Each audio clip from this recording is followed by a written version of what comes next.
nessa primeira aula de sistema nervoso, nós vamos falar um pouco do neurotransmissor em si. Então, os neurotransmissores, eles nada mais são do que mensageiros químicos, assim como os hormônios, né? A gente viu isso para os hormônios, eles são substâncias neuroquímicas envolvidas nessa transmissão de informações entre células. E, nesse caso, eles são liberados do neurônio pré-sináptico para o pós-sináptico, para a célula pós-sináptica, que pode ser um outro neurônio ou uma célula muscular. Quanto à classificação, os neurotransmissores eles podem ser aminoácidos, aminas ou peptídeos. Esses são os neurotransmissores típicos, tradicionais, aminoácidos, aminas e peptídeos. Além desses, nós temos também os não tradicionais, que entram em vários grupos, como o óxido nítrico, que pode funcionar como neurotransmissor, o próprio monóxido de carbono e o ATP, além de vários outros. Conjuntamente, os neurotransmissores aminoácidos e aminas, eles são classificados em virtude das suas propriedades químicas como neurotransmissores de moléculas pequenas, enquanto que os neurotransmissores peptídicos, pela sua origem, pelo seu ciclo biológico diferenciado, são classificados como neurotransmissores de moléculas grandes. Os neurotransmissores aminoácidos, eles são mais abundantes no cérebro. E dentre eles nós temos o nosso conhecido já GABA, o ácido gama-aminobutírico, o glutamato, a glicina e o aspartato. Então, todos esses são neurotransmissores aminoácidos. Como aminas, nós temos as nossas também conhecidas acetilcolinas, adrenalina, noradrenalina, dopamina, serotonina e histamina. Então, a histamina é um neurotransmissor do tipo amina, certo? Então, nesse caso das aminas, todas elas, com exceção da acetilcolina, pelas características diferenciadas, são classificadas como aminas biológicas. Então, a adrenalina, noradrenalina, dopamina, serotonina e histamina são conhecidas conjuntamente como aminas biológicas. E as três, né, que a gente já viu conjuntamente, adrenalina, noradrenalina e dopamina, são as nossas velhas conhecidas catecolaminas. Quanto aos peptídeos, esse é o mais numeroso grupo. Estão em menor grupo, né, como neurotransmissores no cérebro, mas é o que tem maior variedade de número de membros. Então, entre os quais nós temos a beta-endorfina,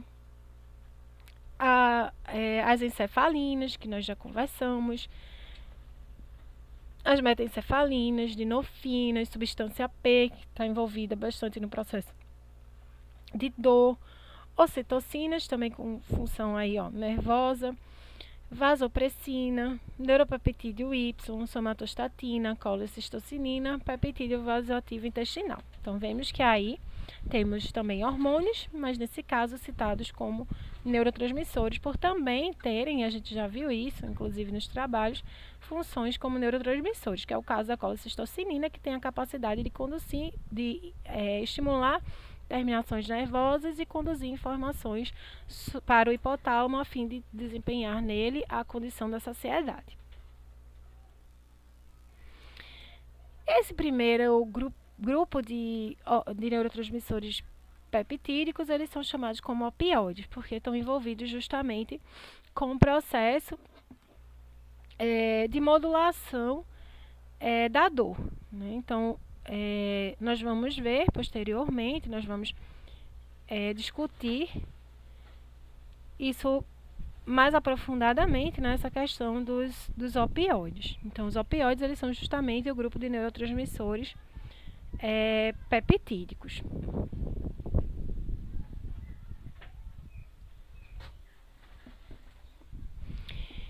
Então, quanto à localização dos neurotransmissores, eles são armazenados lá nos botões terminais, né, na região do terminal nervoso, do terminal pré-sináptico. E eles podem estar colocalizados. Então, a gente pode ter a colocalização de neurotransmissores em um mesmo neurônio, de forma que, em geral, nós temos cerca de 2 a 4 tipos de neurotransmissores conjuntamente. Então, conjuntamente nesses terminais sinápticos, nesses botões, nós podemos ter vesículas armazenando neurotransmissores de moléculas grandes e vesículas armazenando neurotransmissores de moléculas pequenas, que são as vesículas secretoras e as vesículas sinápticas, como nós vamos comentar posteriormente.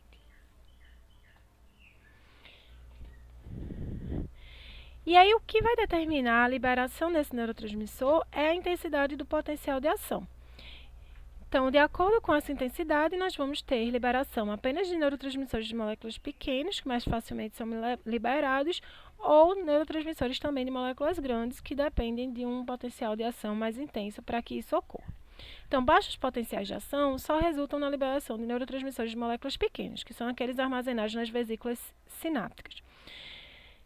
Já potenciais de ações altos conseguem também estimular a liberação de neurotransmissores de moléculas grandes, de forma que a resposta biológica agora vai ser diferenciada da primeira.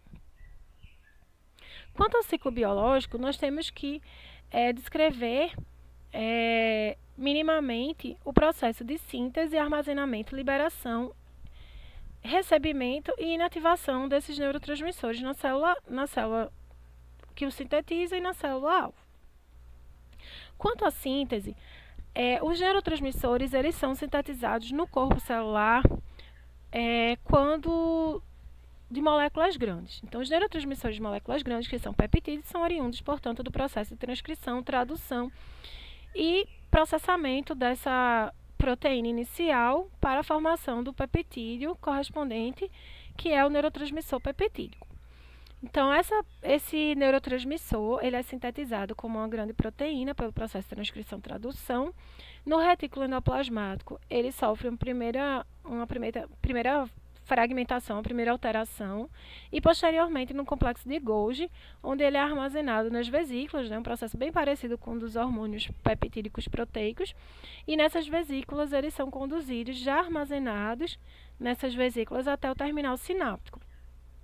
Então, os neurotransmissores peptídicos, eles são sempre armazenados em vesículas oriundas do complexo de Golgi, que são as vesículas secretoras, e daí eles migram para o terminal sináptico até serem liberados por exocitose.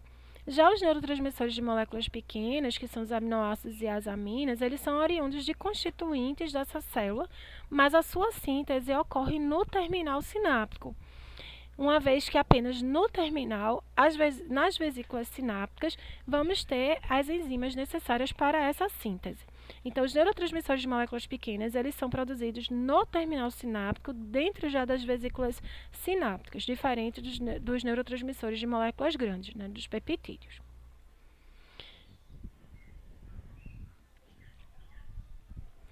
Então, por que os peptídicos só são sintetizados no corpo celular? Justamente porque o maquinário necessário para isso só acontece nessa região. Então, o processo de transcrição, tradução e de quebras necessário para isso só estão presentes nessa região de corpo celular.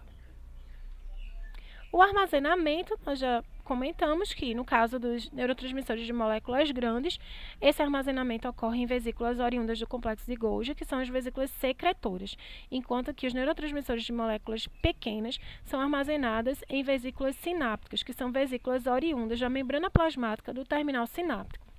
E esse armazenamento é importante tanto para evitar a degradação do neurotransmissor por enzimas da própria célula, como também para facilitar a liberação desse neurotransmissor na fenda sináptica, uma vez que, armazenados nessas vesículas, quando ativada essa célula, quando ocorre o influxo de cálcio, elas simplesmente vão ser direcionadas para a membrana plasmática, com a qual se fundem as vesículas e ocorre o processo de exocitose do neurotransmissor. A liberação desse neurotransmissor, portanto, depende de um grande influxo de cálcio, daí a grande concentração de canais de cálcio nessa região, que são canais de voltagem independente. Então, quando o potencial de ação chega na região terminal do neurônio, nesse botão sináptico, nós temos um grande influxo de cálcio com a ativação do processo de migração e fusão das vesículas secretoras e sinápticas com a membrana do terminal sináptico e a exocitose do neurotransmissor em direção à fenda sináptica. No caso dos neurotransmissores de moléculas pequenas, essa liberação é mais fácil. Então, basta uma pequena intensidade potencial de ação, um pequeno influxo de cálcio, que elas já conseguem ser liberadas, uma vez que elas se localizam próximo à zona ativa, que é a zona onde se concentram os canais de cálcio nesse terminal. Então, qualquer influxo de cálcio faz com que ocorra essa exocitose do neurotransmissor de moléculas pequenas. Já os de moléculas grandes, não.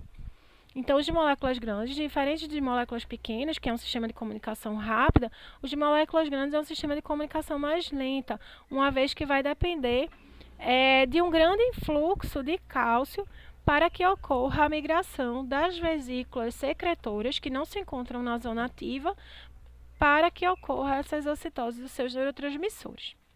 E a resposta biológica, portanto, vai ser diferenciada. Quanto à interação do receptor, do neurotransmissor com o seu receptor pós-sináptico, isso vai variar do tipo de neurotransmissor. Os neurotransmissores de moléculas grandes, eles interagem apenas com os receptores metabotrópicos. Então, receptores metabotrópicos, neurotransmissores de moléculas grandes só conseguem interagir com receptores metabotrópicos. Então, nós já sabemos que, quando liberados neurotransmissores de moléculas grandes, como a proteína P, nós já sabemos que a gente vai ter ativação de um receptor metabotrópico, com certeza. E aí, o efeito pós-sináptico, ele vai ser um efeito mais tardio, porém mais duradouro, como nós já vimos anteriormente. Por sua vez, os neurotransmissores de moléculas pequenas, eles têm a capacidade tanto de ativar receptores metabotrópicos quanto ionotrópicos. E é o caso, um exemplo bem fácil da gente citar, é o neurotransmissor acetilcolina. Ele tanto pode ativar o receptor ionotrópico nicotínico, quanto o receptor metabotrópico muscarínico. Então, ele pode ativar os dois tipos de receptores. E aí o efeito pode ser rápido ou pode ser mais lento e duradouro. A inativação do neurotransmissor, ela tem que ocorrer. Então, após a sua liberação na fenda sináptica, após a sua atuação no receptor, esse neurotransmissor ele precisa ser removido da fenda sináptica para que não fique estimulando o receptor e impedindo uma nova excitação dessa célula. E até mesmo um dano nervoso, um dano celular a essa célula nervosa, a essa célula-alvo. Então, a gente tem que ter essa remoção, essa inativação do neurotransmissor para finalizar o ciclo biológico dessa célula. Finalizando esse efeito do neurotransmissor, nós vamos ter, portanto, a possibilidade de um novo ciclo de atividade celular, impedindo, como já disse, lesões a essa célula, permitindo o perfeito funcionamento desse sistema. As inativações dos neurotransmissores, elas podem ocorrer de diferentes formas. Então, uma delas é a difusão para fora da fenda sináptica. Então, a fenda sináptica é uma área entre as células nervosas, e a difusão para fora dessa fenda sináptica, ela pode ser uma saída, para os neurotransmissores de moléculas pequenas. Entretanto, para os de moléculas grandes não, porque, em geral, os neurotransmissores de moléculas grandes, eles têm atuação longe do local de sua liberação, então longe da fenda sináptica onde foi liberado. Então, para eles, isso não é um efetivo processo de finalização da sua atividade. Outra possibilidade é a degradação enzimática, que muito acontece. Então, na própria fenda sináptica, existem enzimas que vão degradar esses neurotransmissores, principalmente os de moléculas grandes, os peptídicos, mas também alguns de moléculas pequenas, como é o caso da acetilcolina, que parcialmente é degradada em acetato e colina. E a recaptação. A recaptação do neurotransmissor, ela pode ocorrer pelo próprio neurônio, que é um processo muito comum, típico de neurotransmissores de moléculas pequenas, onde ele é recaptado para ser reaproveitado, na maioria das vezes de forma completa, como é o caso da adrenalina, da noradrenalina. Então, ele sofre um processo de recaptação pelo próprio neurônio, ele volta para o botão, ele é reencapsulado nesse botão sináptico e ele é reutilizado, ou parcialmente, como é o caso da acetilcolina. E também a recaptação pela célula da glia, que aí é um processo de destruição, né? Então, a fagocitose pelas micróglias, como nós já vimos. Então, esses são os processos básicos de inativação do neurotransmissor na fenda sináptica. A difusão na fenda sináptica, a degradação enzimática, que é um processo grandemente utilizado para os neurotransmissores de moléculas grandes, e a recaptação, seja pelo neurotransmissor, que é um processo muito comum para pelo neurônio, seja a recaptação pelo neurônio para a reutilização do neurotransmissor, que é bastante comum, como eu já disse, para os neurotransmissores de moléculas pequenas, ou pela recaptação por parte das células da glia para a sua destruição. Então, aí justamente, mostrando esse processo de recaptação. É muito frequente, isso aqui é bastante comum, né, para os neurotransmissores de moléculas pequenas. É o processo mais efetivo de inativação, é a recaptação, a reutilização do neurotransmissor. No geral, de forma completa, né, de forma íntegra, esse neurotransmissor é recaptado e reutilizado. E no caso da acetilcolina, de forma parcial, porque no caso da acetilcolina, no próprio terminal nervoso, nós teremos aí a presença da enzima acetilcolinesterase, que fragmenta a acetilcolina em colina e acetato, onde nós temos, né, a recaptação da colina e a eliminação do acetato. E aí essa colina é utilizada novamente para a síntese de nova acetilcolina. Quanto às vesículas, né, nós já dissemos que nós temos dois tipos de vesículas nesse terminal sináptico. As vesículas secretoras, que são oriundas do complexo de Golgi e que envolvem os neurotransmissores de moléculas grandes, e as vesículas sinápticas, que são oriundas da própria membrana plasmática do terminal sináptico e que envolvem os neurotransmissores de moléculas pequenas. Então, também as vesículas, elas podem sofrer o processo de recuperação, de reaproveitamento. Nesse caso, são as vesículas sinápticas que sofrem esse processo de recuperação, de reaproveitamento, de reciclagem. Isso porque as vesículas sinápticas, elas têm a constituição da membrana plasmática do terminal, e elas envolvem justamente os neurotransmissores que podem ser reaproveitados, que são os neurotransmissores de moléculas pequenas. Daí, tanto o neurotransmissor quanto as vesículas sinápticas, elas serem reaproveitadas, né? No caso, os neurotransmissores de moléculas pequenas e as vesículas sinápticas, que são oriundas da membrana plasmática do próprio terminal nervoso, reenvolvendo, reencapsulando esses neurotransmissores. E esse é um processo também dependente do cálcio, né? Essa recuperação por endocitose do neurotransmissor e das vesículas. Já as vesículas secretoras, não, elas não são reaproveitadas, até porque estas são oriundas do complexo de Golgi, que fica no corpo da célula nervosa, não teria por que ser recapturada, além do que os seus neurotransmissores, aos quais ela envolve, também não são reaproveitados, eles são destruídos, que são justamente os neurotransmissores de moléculas grandes, os peptídicos. Dessa forma, nós podemos verificar que as células nervosas elas são grandemente especializadas e complexas, e que a propagação do potencial de ação e consequente função nervosa é estritamente dependente da ação de íons e de proteínas transportadoras e de canais iônicos. Os receptores, eles nada mais são do que proteínas de membrana, sejam conjuntos ou seja grandes proteínas integrais, indispensáveis à captação da informação pré-sináptica. E os neurotransmissores, eles são os mediadores químicos originados no neurônio pré-sináptico e através dos quais o impulso nervoso é conduzido às células nervosas pós-sinápticas através da sinapse química. É isso que nós tínhamos para conversar nesse primeiro momento do estudo da neurofisiologia, e até a próxima.